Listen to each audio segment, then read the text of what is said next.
Lagi-lagi kita akan dibuat tercengang-cengang dengan fakta yang begitu menarik bahwa guru gembul yang kita kenal adalah orang liberal. Inilah penjelasannya dari Habib Hanif Alatos. Tolong dengarkan dengan baik dan simak dengan benar agar tidak keliru. Terima kasih. Sayyid Fikri Syahab dan Gus Wafi berhasil membuka kedok guru gembul sebetulnya. Selama ini masih samar-samar, guru gembul nih kemana sih arahnya? Orang masih meraba-raba. Tapi gara-gara diskusi itu ketahuan dia seorang materialisme barat sejati, dia seorang liberalis sejati, jadi kebuka jelas. Bayangkan dengan definisi ilmiah yang dimaksudkan guru gembul ini, yang tidak jelas ini, dia berani sampai mengatakan konsep ketuhanan itu tidak bisa diilmiahkan. Kemudian juga tentang kuburan Nabi SAW, apakah Nabi dikubur di situ, itu sifatnya masih subjektif. Padahal selama berabad-abad, ya sampai orang di luar Islam sekalipun, orang kafir sekalipun, nggak pernah ada yang meragukan posisi kuburan Rasulullah SAW. Karena itu mutawatir qat'i. Tidak ada keraguan sedikit pun posisinya di situ. Dan itu bukan subjektif, tapi objektif yang justru nggak bisa dipungkiri sama sekali. Itu kalau standar guru gembul dipakai, bukan hanya urusan nasab ini kecil, tapi syariat semuanya yang dirontokkan oleh dia. Ada banyak hal sekali yang berkaitan dengan syariat yang akan dikutak-katik seenaknya oleh guru gembul. Ini perdebatan yang sangat panjang. Sudah sangat bagus dengan tidak terpancingnya Gus Wafi dan Habib Fikri Syahab sehingga jadi terbongkar siapa dia. Walaupun nanti ini perlu dibahas secara khusus terlepas dari masalah nasab. Kalau berkaitan dengan tema itu, filsafat ilmu itu, tentang materialisme, tentang liberalisme itu, saya kira masalah nasab ini kecil dibandingkan dengan itu. Ini berkaitan dengan akidah umat. Ini udah dibahas panjang lebar jauh-jauh hari oleh Imam Hujjatul Islam Abi Hamid Muhammad bin Muhammad Al-Ghazali. Juga udah dibahas oleh Profesor Dr. Syekh Muhammad Sa'id Ramadan Al-Buti dalam kitabnya Kubrul Yaqiniyat Al-Kauniyah. Nah, ketika di awal kitab tuh Syekh Al-Buti langsung membahas tentang al-manhajul ilmi lil bahthi 'anil haqiqah 'inda ulama al-muslimin wa ghairihim. Bagaimana metodologi ilmiah di dalam mencari kebenaran. Apa itu kebenaran? Bagaimana metodologi ilmiah yang betul untuk sampai kepada sebuah hakikat kebenaran. Itu udah dibahas habis-habisan. Begitu juga Profesor Dr. Naqib Al-Attas di Malaysia yang luar biasa, sampai dunia barat pun mengakui keilmuan beliau. Wah, ini udah dibongkar habis-habisan oleh beliau, oleh murid-muridnya Prof. Dr. Fahmi Hamid Zarkashi, Dr. Adian Husaini, dan masih banyak lagi.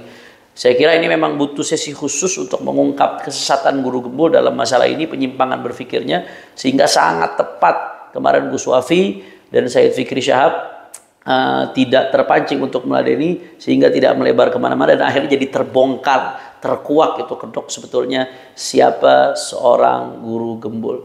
Bahkan yang lebih lucunya lagi ya, ketika Gus Wafi mengutip dari sebuah kitab tentang apa itu ilmu dan bagaimana cara mendapatkan sebuah ilmu dari sebuah kitab, Gus Wafi mengutip, dia langsung memvonis, oh kalau sumbernya kitab itu nggak ilmiah, itu tradisional, itu bukan metodologi ilmiah. Ajib. Bagaimana mungkin seseorang bisa langsung memvonis tanpa melihat substansinya? Kok bisa-bisanya langsung divonis kitab itu nggak ilmiah? Berarti itu kitab yang ditulis oleh para ulama semuanya nggak ada yang ilmiah, nggak sesuai dengan metodologi keilmuan, otomatis. Yang ilmiah mana? Dari Google, katanya cari dari Google. Padahal Google itu informasinya harus dipilah-pilih, harus dicek dulu kebenarannya. Semuanya ada di Google, versi apapun ada di Google.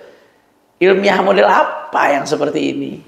Dan lebih lucunya lagi, ya, ketika dia bicara ilmiah ngalur ngidul panjang lebar kemana-mana sampai terungkap itu kedoknya, begitu ditarik ke tema kembali ke masalah nasab, yang ilmiah itu menurut dia dengan menghitung statistik, harusnya nasab alawi menurut perhitungan dia itu kalau mau benar antara 58 sampai 77. Kalau 39 sampai 45 itu tingkatan generasinya ya, dari Nabi SAW sampai sekarang itu meleset, nggak mungkin, kemungkinannya sangat kecil, bahkan mustahil dia katakan.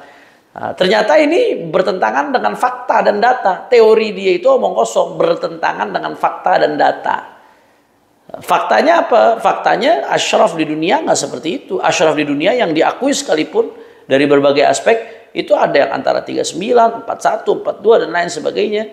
Dan ini nggak berbasis data. Ditanya sama Gus Wafi, ada nggak Sayyid yang dari zaman Nabi sampai sekarang, atau raja siapa gitu dari zaman Nabi sampai sekarang keturunannya yang 1500 tahun itu sampai 77 generasi, ada nggak? Dia nggak bisa membuktikan satu pun.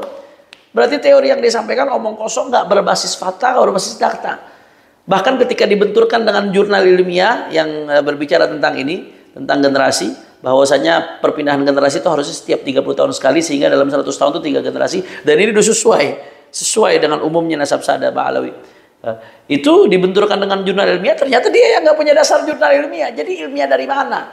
Bahkan kalau mau pakai perspektif barat tentang apa itu ilmiah pun, Guru Gembul tidak ilmiah.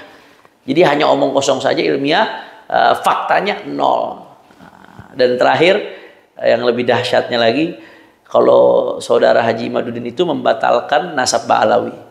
Tapi kalau Guru Gembul, ilmu nasabnya malah yang dibatalkan sama Guru Gembul. Ilmu nasab itu nggak ilmiah. Padahal dia nggak pernah mempelajari ilmu nasab. Orang yang nggak pernah mempelajari bagaimana menilai. Maka nasihat saya buat masyarakat, pilih-pilih guru ya. Jangan salah pilih guru. Kalau salah pilih guru, kesian nanti dunia akhiratnya. Nah, ini saja dari saya. Assalamualaikum warahmatullahi wabarakatuh.